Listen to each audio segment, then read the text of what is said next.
Hello students, welcome in learn with Surendra. आज के इस इवनिंग वाले सेशन में आप सभी का स्वागत है और आज के सेशन में हम देखेंगे क्लास 10th का 4th चैप्टर जिसका नाम है कार्बन एंड इट्स कंपाउंड्स। इस चैप्टर की बात करेंगे और इसमें जो ये वीडियो है, इस वीडियो के अंदर हम बात करेंगे कार्बन के कुछ बेसिक स्ट्रक्चर की, कार्बन की इलेक्ट्रॉनिक कॉन्फ़िगरेशन क्या होता है, एटॉमिक नंबर क्या होता है और कार्बन से रिलेटेड कुछ बेसिक नॉलेज लेंगे ताकि हम इस चैप्टर को बिल्ड कर सके। इसका बेस अच्छा होगा तो इस चैप्टर को समझने में आपको बहुत ज़्यादा आसानी होने वाली। इसके भी पार्ट्स आएंगे 1 2 3 4 कितने भी हो सकते हैं पार्ट्स। जैसे हमारा क्लास 10th का 9 चैप्टर चल रहा है जिसका नाम है लाइट, रिफ्लेक्शन एंड रिफ्लेक्शन। अगर आपने उसके पार्ट्स को अभी देखा नहीं है, उसके 3 पार्ट्स हमने इस यूट्यूब चैनल पे ऑलरेडी अपलोड कर दिया। आप इन तीनों पार्ट को जाके देख सकते हैं और अगर आपको ये वीडियो अच्छे लगते हैं तो इन्हें लाइक करें और अपने सभी दोस्तों से शेयर कर दें।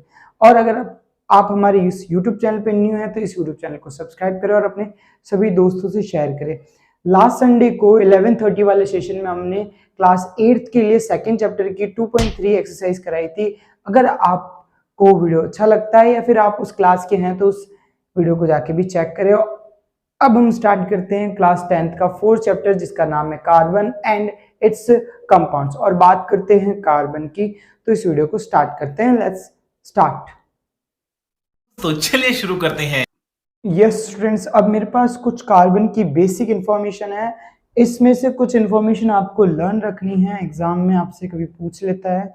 और ये बेसिक ऑफ कार्बन है कि कार्बन की कुछ बेसिक नॉलेज यहाँ पे मैंने आप लोगों के लिए की है। जैसे कार्बन के एक नॉन मेटल होता है, carbon is a non metal. Carbon एक नॉन मेटल है। इसका सिंबल क्या होता है तो it is represent with symbol C, capital C से रिप्रेजेंट करते हैं।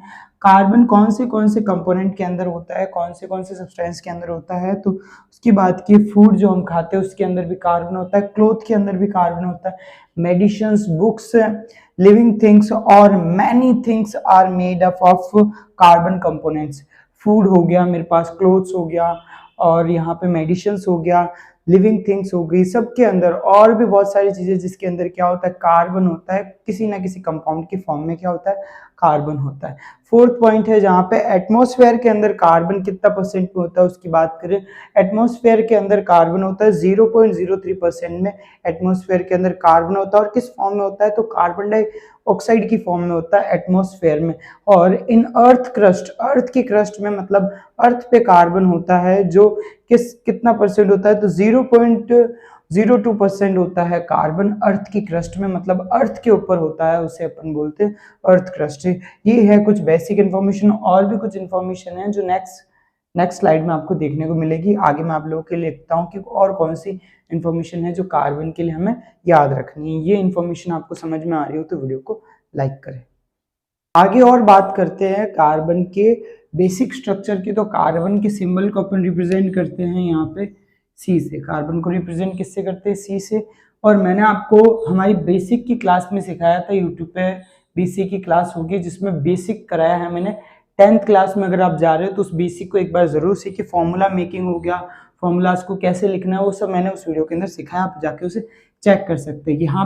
यहाँ पे एक ऊपर नंबर लिखा होता है, उससे बोलते हैं हम एटॉमिक मास, जो 12 होता है कार्बन का। और नीचे यहाँ पे लिख सकते हैं, यहाँ भी लिख सकते हैं, किसी भी साइड लिख सकते हैं। तो नीचे इसका एटॉमिक नंबर लिखा होता है। किसी भी एलिमेंट को शो करने के लिए ऊपर इसका एटॉमिक मास हो गया और नीचे इसका क्या हो गया, एटॉमिक नंबर हो गया। ऐसे इसको रिप्रेजेंट करते हैं। और साथ में ही इसका सिंबल कार्बन का सी हो गया। इलेक्ट्रॉनिक कन्फिगरेशन कितना होता है, लास्ट सेल के अंदर इलेक्ट्रॉन कितने आते हैं इसके और इसकी वैलेंसी कितनी होती है उसके लिए ये मेरा क्या हो गया, कार्बन हो गया। कार्बन के लिए हमने के, एल, एम और एन इनकी बात करेंगे तो के के अंदर इलेक्ट्रॉन, जितना हमारे पास इलेक्ट्रॉन होगा उतना ही जितना एटॉमिक नंबर होगा उतना ही उसके अंदर क्या होगा, इलेक्ट्रॉन होगा। ये सब बेसिक क्लास से आपको पता लग जाएगा। तो मेरे पास इलेक्ट्रॉन भी कितने होंगे, 6 होंगे। 6 इलेक्ट्रॉन होंगे तो के अंदर इलेक्ट्रॉन मैक्सिमम कितने आ सकते हैं, 2 आ सकते हैं। यहाँ पे मैक्सिमम इलेक्ट्रॉन 8 आ सकते हैं, बट यहाँ पे 2 इलेक्ट्रॉन मैंने फिल कर दिए। टोटल नंबर ऑफ इलेक्ट्रॉन मेरे पास 6 थे, तो कितने इलेक्ट्रॉन बच गए मेरे पास, तो 4 इलेक्ट्रॉन बच गए। तो मैंने एल के अंदर 4 इलेक्ट्रॉन फिल कर दिए। अब यहाँ पे इसकी वैलेंसी निकालने के लिए हमें क्या करना पड़ेगा, इसको 4 इलेक्ट्रॉन की रिक्वायरमेंट होती है, हम इसे 4 इलेक्ट्रॉन देंगे। और कोई भी एलिमेंट अगर 4 इलेक्ट्रॉन लेता है तो बाहर से लेगा, गेन करेगा तो उसकी वैलेंसी क्या आ जाएगी, माइनस में वैलेंसी आ जाएगी, जो कि -4 हो जाएगी इन केस अगर ये इलेक्ट्रॉन गेन करता है। और अगर यहाँ से ये अपना इलेक्ट्रॉन लूज कर देता है और यहाँ से इलेक्ट्रॉन लूज कर देता है, तो इसने कितना इलेक्ट्रॉन लूज किया, 4 इलेक्ट्रॉन लूज किया। और जो इलेक्ट्रॉन लूज करता है तब ये वैलेंसी क्या लेता है, 4 लेता है। अब इसकी वैलेंसी में हमें कुछ इम्बैलेंस दिखता है, यहाँ पे 2 इलेक्ट्रॉन रह जाते हैं। उस सब चीज को अपन डिस्कस करते हैं कि ये +-4 वैलेंसी गेन करने में इसको क्या प्रॉब्लम होती है। ये +-4 वैलेंसी गेन नहीं कर सकता है, इसके क्या रीजन है हम अब आगे देखते हैं कि इसकी क्या रीजन है कि ये ना तो +4 बना सकता है और ना ही -4 बना सकता है।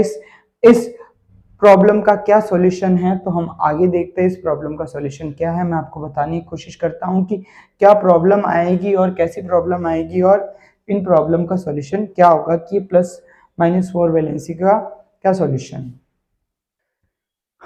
यस, अब कार्बन की जो फर्स्ट प्रॉब्लम है उसके बारे में बात करें। अगर कार्बन -4 लेके अपनी वैलेंसी -4 बनाता है, इलेक्ट्रॉन गेन करके -4 वैलेंसी बनाता है, एनाइंस के अंदर कन्वर्ट होता है, तब इसको क्या प्रॉब्लम फेस करनी पड़ती है।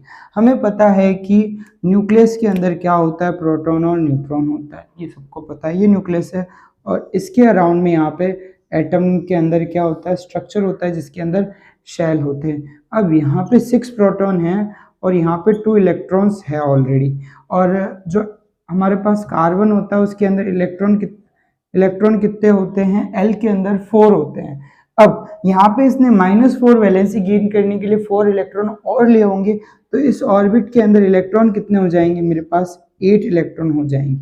बट यहाँ पे प्रोटॉन का नंबर अभी भी न्यूक्लियस के पास कितना है, 6 ही है। तो अब इस 6 प्रोटॉन वाले न्यूक्लियस के पास एक्स्ट्रा इलेक्ट्रॉन कितने हो गए, एक्स्ट्रा इलेक्ट्रॉन 4 हो गए, जो कि यहाँ पे बैलेंस नहीं है। इस कंडीशन की वजह से यहाँ पे -4 नहीं बन सकता है कि 6 प्रोटॉन के ऊपर हमने 4 इलेक्ट्रॉन एक्स्ट्रा डाल दिए। 6 प्रोटॉन के ऊपर हमने क्या किया, 6 प्रोटॉन के ऊपर हमने एक्स्ट्रा 4 इलेक्ट्रॉन डाल दिए, जिससे कि क्या होगा, न्यूक्लियस पे इफेक्ट पड़ता है और इसलिए ये -4 वैलेंसी गेन नहीं कर सकता है। It could take 4 electrons forming -4 anions, but it would be difficult for the nucleus। ये किसके लिए डिफिकल्ट है, हमारे न्यूक्लियस के लिए डिफिकल्ट है। With 6 proton to hold on to 10 electrons। 6 proton है बट होल्ड करना 10 इलेक्ट्रॉन्स को, that is 4 extra electrons। 4 extra electrons को होल्ड करना न्यूक्लियस के लिए बहुत ही क्या हो जाता है, डिफिकल्ट हो जाता है। इसीलिए यहाँ पे -4 वैलेंसी गेन नहीं कर सकता, -4 एनाइंस में कन्वर्ट नहीं हो सकता। ये थी हमारी फर्स्ट प्रॉब्लम। अब सेकंड प्रॉब्लम, अगर ये +4 गेन करता है तो क्या होगी, उसको हम देखते हैं। यस, अब हम इसकी सेकंड प्रॉब्लम की बात करते हैं। जब कार्बन क्या करता है, अपनी 4 इलेक्ट्रॉन को लूज करता है और +4 वैलेंसी गेन करता है, तो वहां पे कौन सी डिफिकल्टीज आती है उसको अपन समझने की कोशिश करते हैं। जब भी कोई एटम क्या करता है, इलेक्ट्रॉन को रिमूव करता है, तो उन इलेक्ट्रॉन को रिमूव करने के लिए उसे क्या चाहिए, लार्ज अमाउंट ऑफ एनर्जी चाहिए। जब भी इलेक्ट्रॉन रिमूव करेगा तो एनर्जी की रिक्वायरमेंट होगी। यहाँ पे इलेक्ट्रॉन ये कितने लूज करेगा, 4 इलेक्ट्रॉन लूज करेगा, मतलब 4 इलेक्ट्रॉन को रिमूव करने के लिए यहाँ पे बहुत ज्यादा एनर्जी चाहिए होगी। और 4 इलेक्ट्रॉन लूज करने के बाद में जो ये कार्बन बच जाएगा उसके पास इलेक्ट्रॉन कितने रह जाएंगे, ओनली 2 इलेक्ट्रॉन रह जाएंगे और हमारे पास प्रोटॉन कितने होंगे, 6 होंगे। फिर से न्यूक्लियस को डिफिकल्टी होगी कि 6 प्रोटॉन के साथ में 2 इलेक्ट्रॉन को होल्ड करना। ये इतनी सी प्रॉब्लम है इसकी। एक बार इसको लैंग्वेज के अंदर हम रीड कर लेते हैं। It could give 4 electrons forming C+ cations, मतलब ये इलेक्ट्रॉन लूज करके +4 वैलेंसी गेन कर लेगा, but it would require a large amount of energy to remove 4 electrons.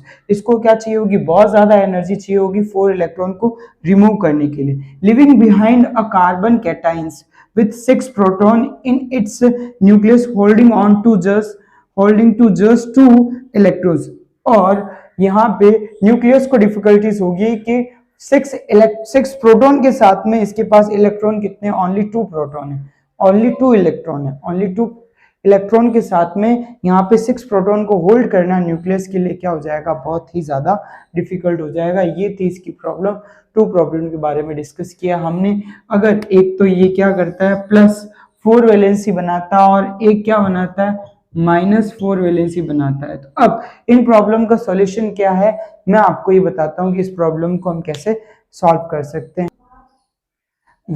अब जो हमने प्रॉब्लम डिस्कस की है, अब उसका सॉल्यूशन क्या होगा उसकी बात करते हैं। प्रॉब्लम क्या थी, अगर कार्बन +4 वैलेंसी गेन करता है तो भी न्यूक्लियस को डिफिकल्टी होती है, और -4 वैलेंसी गेन करता है तो भी न्यूक्लियस को यहाँ पे डिफिकल्टी होती है होल्ड करने में। अब इस प्रॉब्लम का सॉल्यूशन ये है कि कार्बन अपने आप को नोबल गैसेस के इक्वल करने के लिए क्या करेगा, इलेक्ट्रॉन का शेयरिंग करेगा। और इलेक्ट्रॉन का शेयरिंग किसके साथ करेगा, अदर एटम के साथ करेगा। कौन से इलेक्ट्रॉन को शेयर करेगा, तो जो वैलेंट इलेक्ट्रॉन होंगे, जो लास्ट सेल के अंदर इलेक्ट्रॉन होंगे, वो उनको क्या करेगा, शेयर करेगा और अपनी इस प्रॉब्लम को सॉल्व करने की कोशिश करेगा। उस सब को हम डिटेल में देखेंगे कैसे इलेक्ट्रॉन को शेयर करता है, बट हमें अभी ये जानना है कि बस इलेक्ट्रॉन को शेयर करके कार्बन अपनी इस प्रॉब्लम को क्या करेगा, सॉल्यूशन करेगा। ये दूसरे एटम के साथ में अटैच्ड होगा, कोवैलेंट बॉन्ड्स बनाएगा।